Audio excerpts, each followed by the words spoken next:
Ladies and gentlemen, my next guest is an historian, philosopher, and the best-selling author of *Sapiens*. Please welcome Yuval Noah Harari.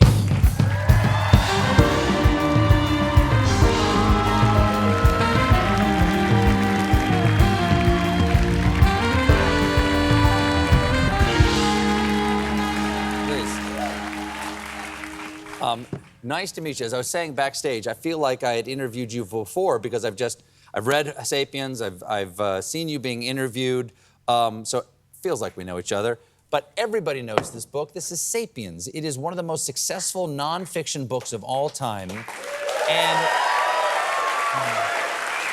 it tackled this sort of niche subject, which is the entire history of humankind. And I'm just curious how you describe your field of study, since what you study is everything. Well, I'm a historian, but I understand history not as the study of the past, rather it's the study of change, of how things change, and what makes it relevant to the present and future. You recently turned your focus from the past to the future, what we're talking about now, specifically the impact of technology. And it feels like things are changing incredibly fast. Like this generation is undergoing a more rapid change of their technological environment than ever before. Is it really? Or does every generation feel that way? Like people are going, why aren't we carving in stone anymore? These kids with their papyrus, why are they doing that? Is it real that we're actually going through some sort of accelerating change? Every generation thinks like that, but this time it's real. And, you know, it's the first time in human history that nobody has any idea how the world would look like in 20 years. Now, of course, politically, it was always impossible to predict the future. If you live in the Middle Ages, you don't know, maybe next year the Vikings invade, the Mongols invade, there is an epidemic. You can't predict that. That the basic stuff of human life, like the basic skills... We're all going to be herding sheep in 20 years, no matter who's in charge. You need to teach your kids how to plant rice or wheat, how to ride a horse, how to shoot a bow, because this will still be relevant in 20 years. Today, nobody has any idea what to teach young people that will still be relevant in 20 years. Do we need to teach our young people anything now that AI is here? How to deal with it. How to deal with AI. Okay, so that's one of AI is, of course, one of the latest things that we've been anticipating for a long time. But now, in some, I actually think so far, very minor ways, AI has shown up in our society. It's still a baby AI. Okay. We haven't seen anything yet. Okay, so a lot of people are worried. I'm not that worried about AI. I just doesn't get my blood going to get worried about AI. I think of some positive aspects of it. I mean, I've seen how humans have handled history, and not great. And so I'm ready for the big machines that make big decisions programmed by fellows with compassion and vision. I'm ready for the machines to tell us what to do. Are you? Not really.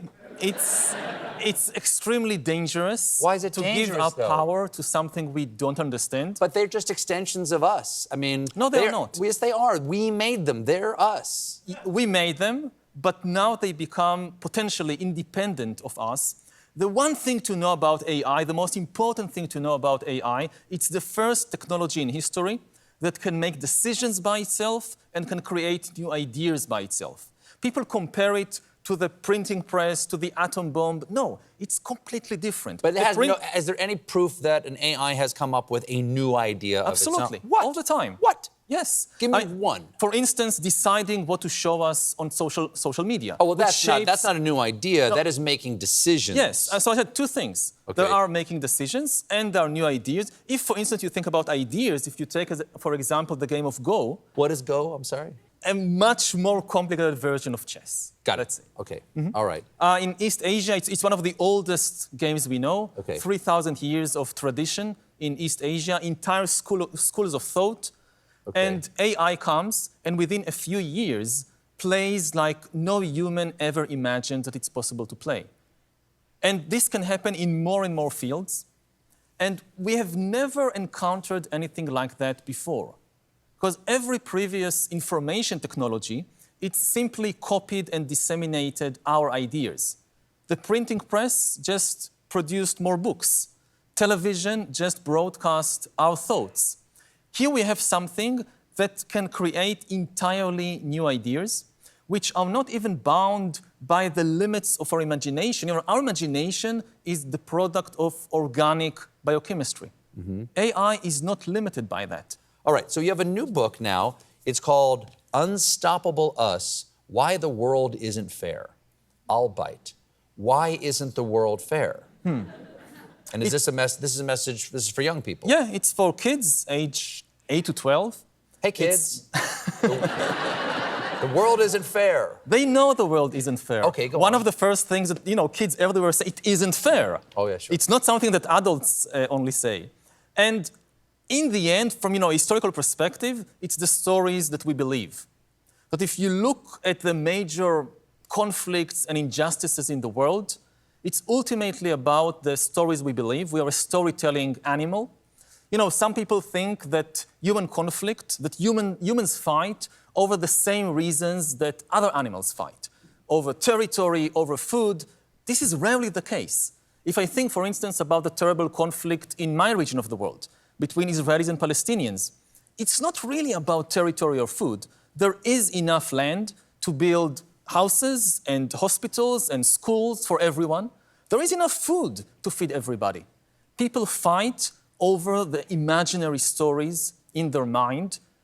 Who is God's favorite children? Who God gave Jerusalem or these holy stones to? This is why most conflicts in the world are about, which is also good news, because if conflicts are about objective things, the only way to end them is with violence. But if conflicts are about the stories we believe, there is a chance, at least in some cases, to just talk about it and perhaps change the story and find a common story that we can both be happy with. Thank you, Yuval. His new book, Unstoppable Us, Volume 2, is available now. Yuval Noah Harari, everybody. We'll be right back.